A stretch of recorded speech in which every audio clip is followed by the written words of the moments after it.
Shalom saudaraku, salam sejahtera dalam kasih Kristus. Jumpa lagi dengan saya, Didi Juli. Kita akan belajar berapologetika bersama-sama di channel ini.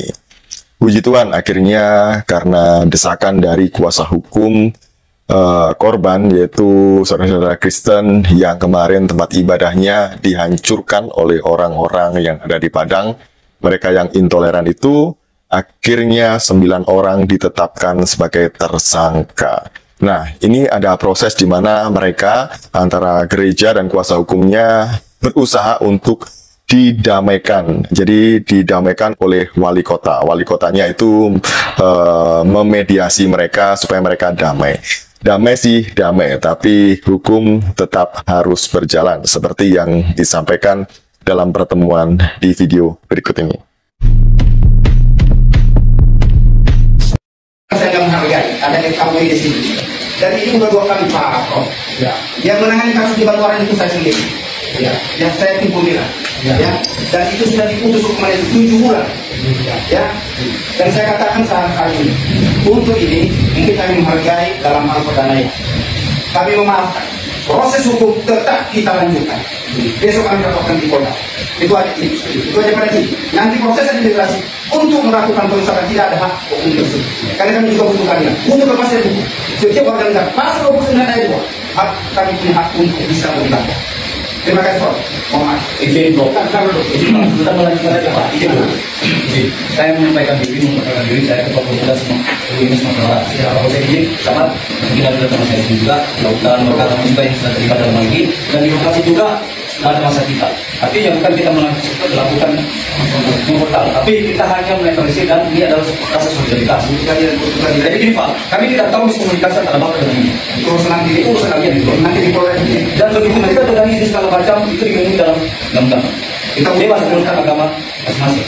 Kemudian yang kami perdebatkan dan kami perlu tegaskan pada malam hari ini adalah tindakan kriminal.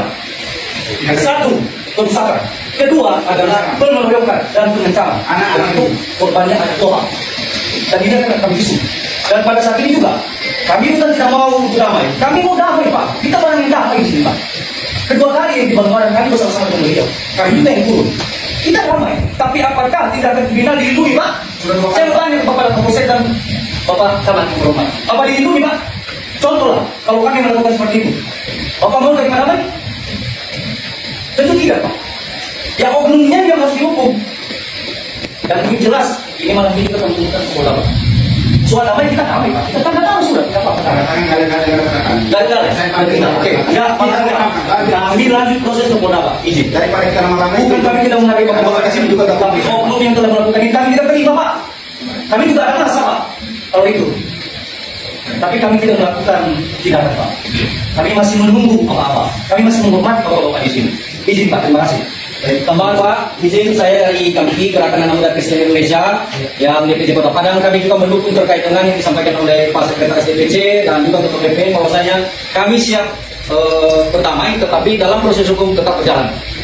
Ini saya sebagai wakil ketua bidang hubungan kelembagaan dan saya menyatakan bahwasanya saya siap mendukung apa yang disampaikan oleh bapak-bapak di sini tadi dan damai kita siap damai. Kami juga sebagai Gerakan Anak Muda Kristen kami siap damai, tetapi dalam konteks yang namanya proses hukum sedang tetap berjalan. Terima kasih kami kembalikan. Mungkin Pak FKW sering melihat saya kemarin, ya kita semua. Terima kasih. Sebentar, saya Ketua Muhammad Nasir Salam Gereja Nasional Sumatera Barat, Ketua PBI, Keputusan Gereja Metropolitan Sumatera Barat, dan juga Ketua Gereja Indonesia Wilayah Sumatera Barat (PIB), dan saya Ketua DPD Badan Federasi Indonesia Sumatera Barat. Bapak, masalah damai itu jiwa Kristiani. Tapi tidak bisa dipisahkan dari damai. Tapi damai itulah damai. Jika segala tatanan berlangsung dengan baik. Baru saja FKUP pulang dari Kalimantan Barat, dari beberapa kota, dibandingkan bagaimana harmoninya di Kalimantan Barat. Kita menantang FKUP untuk menerapkan ini. Kita menantang Pemkot untuk menerapkan ini.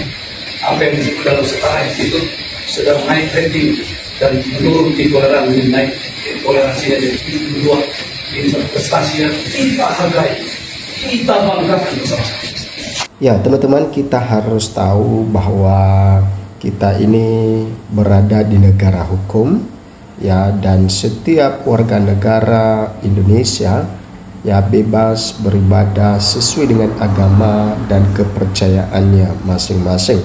Artinya bahwa ya negara menjamin kebebasan warganya untuk bisa beribadah sesuai dengan agama dan kepercayaannya tanpa diganggu oleh siapapun. Sehingga ketika seperti hal ini terjadi pembubaran atau juga perusakan rumah doa umat Kristen, teman-teman, nah tentu juga ini akan dilakukan proses hukum, ya. Memang ya seperti yang disampaikan tadi, berdamai, tetapi ya proses hukum harus berjalan juga, ya, karena kita berada di negara hukum, sehingga ya kedepannya tidak terulang terjadi seperti hal seperti ini. Oke, di sini dikatakan sejumlah warga membubarkan kegiatan dan merusak rumah doa umat Kristen dari Gereja Kristen Setia Indonesia atau GKSI Anugerah Padang di Kota Padang. Nah, ternyata bahwa ini di Kota Padang, kejadiannya, peristiwanya di Kota Padang, teman-teman, di Gereja Kristen Setia Indonesia atau GKSI di Sumatera Barat, Minggu, ya, di hari Minggu tanggal 27 bulan Juli 2025 ini pada sore hari. Kemudian polisi menangkap 9 orang dalam kejadian yang videonya viral di media sosial ini. Ini ya kita berikan apresiasi kepada pihak kepolisian yang telah bekerja untuk menangkap ya 9 orang dalam kejadian ya yang melakukan ya perusakan di dalam seperti yang di dalam video beredar. Yang sudah kami amankan ada 9 orang, tentunya akan berkembang lagi.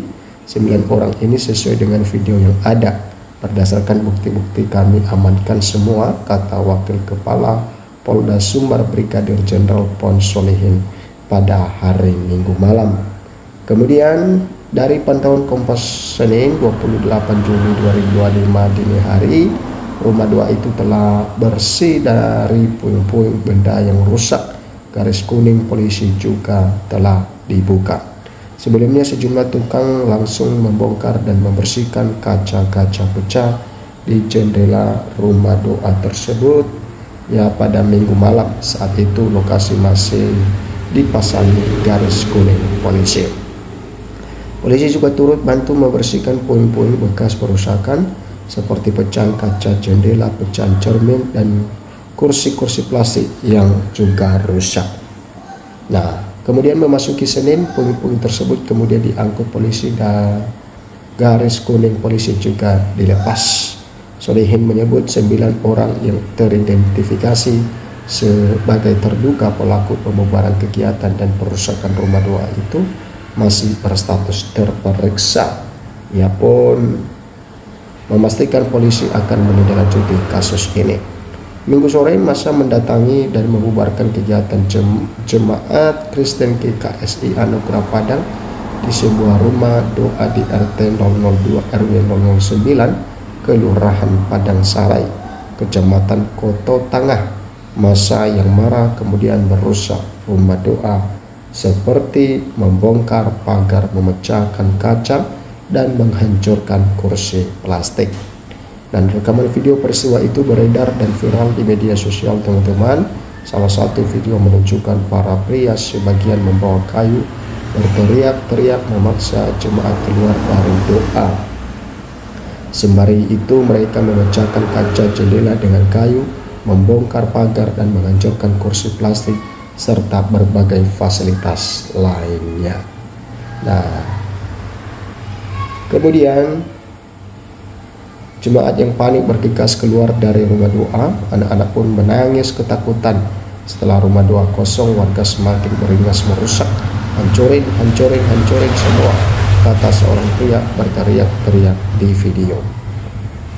Nah, pasca pembubaran dan perusakan itu, masa perlahan meninggalkan rumah doa. Sementara itu pendeta Fatiaro Daci yang membina anak-anak Kristen di rumah doa tersebut terlihat menenangkan jemaatnya agar tidak melawan dan membalas para pelaku. Solihin belum dapat menjelaskan kronologi peristiwa tersebut, walakin ia mengonfirmasi kebenaran video-video pembubaran kegiatan dan perusakan rumah doa di Kelurahan Padang Sarai itu. Video tersebut juga menjadi bukti awal bagi polisi untuk mengidentifikasi dan menangkap terduga pelaku. Ya, benar katanya. Solihin bersama jajaran kemudian memantau situasi di tempat kejadian perkara Minggu malam. Nah, ini teman-teman tentang kejadian pembubaran ibadah doa ini dan perusakan rumah doa, dan tentu ya kita tetap menunggu bagaimana proses hukum yang berlangsung di dalam kejadian ini.